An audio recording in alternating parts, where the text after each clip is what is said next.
దర్శకుడు Krish star heroine Anushka combination లో వచ్చిన ఘాటి మూవీ ఈ రోజు వరల్డ్ వైడ్ గా రిలీజ్ అయింది.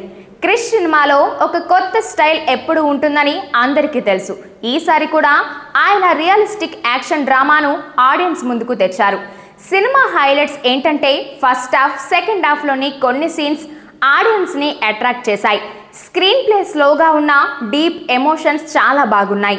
యాక్షన్ సీన్స్ రా అండ్ ఇంటెన్స్ గా ఉన్నాయి. ఈ సినిమాలో పెద్ద హైలైట్ అనుష్కే. ఆమె చేసిన క్యారెక్టర్ లో పవర్ఫుల్ స్క్రీన్ ప్రెజెన్స్, యాక్షన్ సన్నివేశాల్లో చూపించిన ఇంపాక్ట్ నిజంగా ఆదరగొట్టింది. ఫైనల్ వెర్డిక్ట్ ఏంటంటే ఘాటి ఒక రియలిస్టిక్ యాక్షన్ డ్రామాగా ఖచ్చితంగా ఆడియన్స్ కి ట్రీట్. థియేటర్లో చూడటానికి విజువల్స్, అనుష్క నటన పెద్ద ఆకర్షణ. ఫ్యామిలీతో చూసేందుకు బాగుంటుంది. ఓటీటీలో కాకుండా బిగ్ స్క్రీన్లో చూస్తేనే ఆ సౌండింగ్, ఆ కలర్ వేరుగా ఉంటుంది. Overall rating 3.25 out of 5. One time watch worthy అని చెప్పొచ్చు.